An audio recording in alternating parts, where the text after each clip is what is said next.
ओम भूर्भुवः स्वः तत्सवितुर्वरेण्यं भर्गो देवस्य धीमहि धियो यो नः प्रचोदयात्। गायत्री मंत्र, जिसको हम सभी लोग जानते हैं, क्योंकि बचपन से लेके आज तक कोई भी पूजा पाठ या अर्चना हो उसके अंदर उसका प्रयोजन होता ही है। लेकिन क्या आपको ये पता है कि गायत्री मंत्र की रचना कैसे हुई थी? चलिए जानते हैं आज। जो हमारा महाकाव्य है रामायण, जिसके अंदर 24,000 श्लोक है, तो उसमें से गायत्री मंत्र की रचना हुई थी। अभी वो कैसे, तो वो भी जानते हैं कि रामायण की 1,000 श्लोक के बाद आने वाला जो सबसे पहला अक्षर है उसको लेके गायत्री मंत्र बनाया गया है। मतलब गायत्री मंत्र के अंदर 24 अक्षर है जो रामायण के 24,000 श्लोक में से लिया गया है ना अद्भुत बात। मतलब ऐसी बहुत सारी रोचक बात है जिसके बारे में हमें पता ही नहीं है। तो जब तक हमें हमारे सनातन धर्म के बारे में ये ज्ञान नहीं होगा तो हम अपनी आने वाली पीढ़ी को ये ज्ञान कैसे दे पाएंगे। तो मैं प्रगति प्रजापति लेके आई ऐसे 5 रहस्य जो रामायण से जुड़े हुए, जो आपको चौंका देंगे और आपको हैरान कर देंगे। तो ये रहस्य जानना आपके लिए बहुत जरूरी है, क्योंकि अगर आपको ये पता होगे तो आप लोगों को भी बता पाओगे और लोगों को भी इसके बारे में अवेयरनेस मिलेगी। तो आइए शुरू करते हैं। सबसे पहला रहस्य, क्या आपको पता है कि राजा दशरथ की कितनी संतान थी? सभी लोगों का आंसर होता है कि 4, लेकिन ये गलत बात है कि राजा दशरथ की 5 संतान थी। राम, लक्ष्मण, भरत और शत्रुघ्न ये तो थे ही, लेकिन उनसे बड़ी एक बहन भी थी जिसका नाम था शांता। इसके बारे में बहुत कम लोगों को पता है। जो ये चारों भाइयों से बड़ी थी वो माता कौशल्या और राजा दशरथ की पुत्री थी, लेकिन माता कौशल्या की जो बहन थी वो उनको कोई संतान ना होने की वजह से देवी शांता को उन्होंने गोद दिया था और उनका पालन पोषण वहीं पे हुआ था और वो वहीं पे बड़ी हुई थी। तो ये बात 90% लोगों को पता नहीं है ना चौंका देने वाली बात। दूसरी रहस्यमय बात जुड़ी है शिव धनुष से। अभी शिव धनुष जो रामायण में प्रयोजन हुआ था उसका नाम था पिनाक धनुष और उसकी रचना स्वयं भगवान ब्रह्मा ने की थी। और ऐसा माना जाता है कि उसकी रचना बहुत सारे नेक कार्यों के लिए की गई थी, जिसमें एक नेक कार्य सीता मैया का स्वयंवर भी था। और ऐसा माना जाता है कि ये जो शिव धनुष है वो इतना शक्तिशाली था कि उसकी सिर्फ एक टंकार से पर्वत हिल जाते थे और बादल फट जाते थे। और महादेव ने उसका उपयोग करके जो त्रिपुरासुर था उसकी तीनों नगरी को ध्वस्त किया था। और उसके बाद वो उन्होंने भगवान परशुराम द्वारा अपने प्रिय भक्त राजा जनक को दिया था। और जब राजा जनक के पास में वो धनुष था तब सीता माता छोटी थी और बचपन में ही उन्होंने वो धनुष को उठा के एक जगह से दूसरी जगह पर रख दिया था। तो ये देख के राजा जनक हैरान हो जाते हैं कि जो धनुष को उनके हजारों सैनिक मिलके भी नहीं हिला सकते उसको सीता मैया ने बचपन में ही उठा के एक जगह से दूसरी जगह पर रख दिया। तभी राजा जनक ने प्रतिज्ञा ली कि जो मनुष्य ये धनुष के ऊपर प्रत्यंचा चढ़ाएगा उससे ही मैं मेरी पुत्री का विवाह करूंगा। मतलब ये जो पिनाक धनुष का उसका निर्माण तो बहुत पहले हो चुका था, लेकिन रामायण के अंदर भी उसका अहम प्रयोजन था। उसी तरह हमारी लाइफ में भी जो हमारे कर्म है, चाहे वो अच्छे हो या बुरे हो, कभी भी हमने की हो, लेकिन वो कभी ना कभी लौट के तो हमारे पास आएंगे ही आएंगे, क्योंकि कर्म कभी किसी को नहीं छोड़ता और गॉड इज ग्रेट।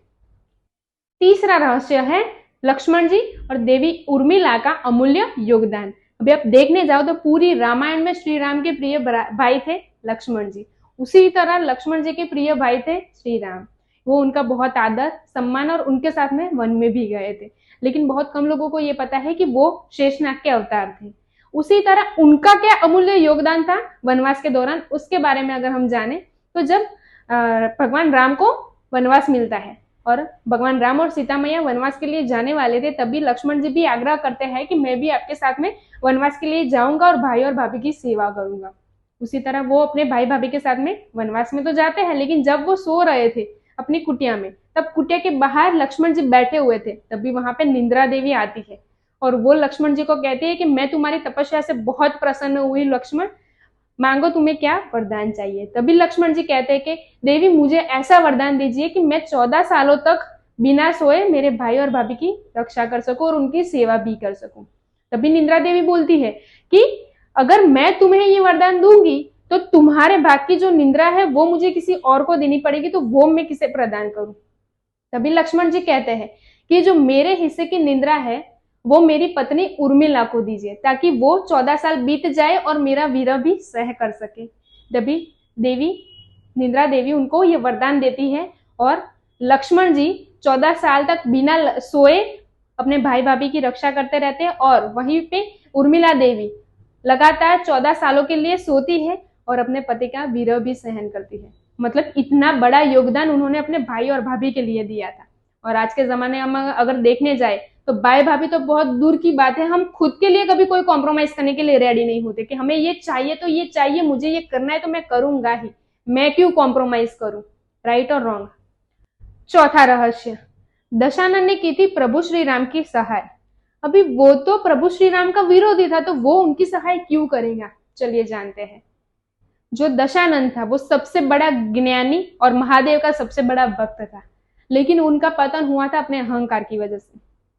और जब प्रभु श्री राम अपनी वानर सेना को लेकर लंका की तरफ प्रयाण करने वाले थे तो उनको सेतु का निर्माण करना था, लेकिन वो सेतु का निर्माण करने से पहले एक पूजा करना बहुत अनिवार्य था। और वो पूजा के लिए एक ऐसा पुरोहित चाहिए था जो ज्ञानी भी हो और जो ब्राह्मण भी हो, और ये दोनों गुण उस वक्त सिर्फ एक ही इंसान में थे, और वो थे स्वयं दशानन। तो भगवान श्री राम उनको न्योता भेजते हैं, और वो न्योता दशानन स्वीकार भी करता है और वो पूजा के लिए आता भी है, और वो पूरी पूजा वो पुरोहित बन के संपन्न भी करवाता है। और पूजा संपन्न होने के बाद वो प्रभु श्री राम को आशीर्वाद भी देते हैं कि आपने जिस हेतु ये पूजा करवाई थी वो सफल हो। तो वो उनका विरोधी होने के बावजूद उनकी इस तरह से सहाय करता है। और प्रभु श्री राम ने तो उनका दहन एक बार कर लिया है, लेकिन हम हर साल उनका दहन करते जाते हैं। लेकिन ये दोनों ज्ञानी पुरुष थे, तो क्या हम में इतनी योग्यता है कि हम महान शिव भक्त रावण का दहन कर सके? अगर करना ही है तो हम अपने क्रोध, मोह और लालच का क्यों नहीं करते, वो ज्यादा बेहतर होगा, ऐसा मेरा मानना है। पांचवा रहस्य है कि सर्वप्रथम रामायण किसने लिखी थी? तो हम कहेंगे कि महर्षि वाल्मीकि ने, लेकिन ये अधूरा सच है। सर्वप्रथम अगर किसी ने रामायण लिखी थी तो वो थे स्वयं हनुमान जी, जिन्हें हनुमान रामायण करके जाना जाता है। तो आज वो रामायण का अस्तित्व कहाँ पे है उसके बारे में जानते हैं। जब प्रभु श्री राम लंका पे विजय करके अयोध्या लौटते हैं, तभी हनुमान जी प्रभु श्री राम की आज्ञा लेके हिमालय जाते हैं तपस्या करने के लिए।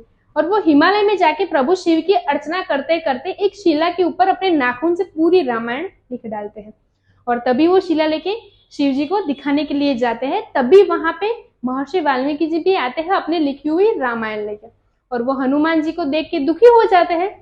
तो हनुमान जी उन्हें पूछते हैं कि महर्षि आपके दुख का कारण क्या है? तभी महर्षि बताते हैं कि आप महान ज्ञानी हैं और आपकी लिखी हुई रामायण के आगे मेरी लिखी हुई रामायण कुछ भी नहीं है। तो ये सुन के हनुमान जी भी दुखी हो जाते हैं। तो वो अपने लिखी हुई रामायण को एक कंधे के ऊपर उठाते हैं और महर्षि को भी अपने दूसरे कंधे के ऊपर बैठाते हैं और समुद्र की तरफ प्रयाण करते हैं। और वहां समुद्र की तरफ जाने के बाद वो अपनी लिखी हुई जो शिला थी उनको समुद्र में अर्पण कर देते हैं। तो ये देख के महर्षि चौंक जाते हैं और वो हनुमान जी को आशीर्वाद देते हुए बोलते हैं कि पूरे संसार में आपके जितना ज्ञानी और शक्तिशाली और कोई नहीं है। और उसकी जगह पर अगर हम होते तो क्या करते? सामने वाले को नीचा दिखाते और खुद को अच्छा दिखाते, और खुद को अच्छा दिखाने के लिए कुछ भी छल कपट, कुछ भी कूटनीतियां हम इस्तेमाल करते। लेकिन हनुमान जी हमें ये सिखाते हैं कि कोई छल से बड़ा अगर धर्म है तो वो है त्याग, जो हनुमान जी ने स्वयं किया था। यहाँ पे तो मैंने सिर्फ कुछ ही रोचक बातें शेयर की है, लेकिन हमारे सनातन धर्म के अंदर तो ऐसी बहुत सारी रोचक बातें जुड़ी हुई है जिसके बारे में हमें कोई नॉलेज नहीं है। तो आज हम बहुत सारी अलग अलग किताबों पढ़ने के चक्कर में हमारा जो सनातन धर्म है उसकी क्या शक्ति है वो भूलते जा रहे हैं। और ये हमारा जो सनातन धर्म है वो इतना शक्तिशाली है कि जिसके अंदर हमारे जीवन की जितनी समस्या है उसका सबका सॉल्यूशन उसके अंदर है। तो अगर हमें उसके बारे में पता नहीं होगा तो हम अपनी आने वाली पीढ़ी को इसके बारे में क्या नॉलेज देंगे? तो ये वीडियो ऐसे लोगों में शेयर कीजिए जिसको ये भी नहीं पता है कि राजा दशरथ के 4 पुत्र थे। लोगों को तो यही लगता है कि राजा दशरथ के 2 ही पुत्र थे, राम और लक्ष्मण। तो शेयर कीजिए ऐसे लोगों को जिनको पता ही नहीं है कि राजा दशरथ के 4 पुत्र थे। तो ये नॉलेज सभी लोगों के पास में होना जरूरी है, क्योंकि हमारा धर्म सबसे सर्वशक्तिशाली है। जय श्री राम।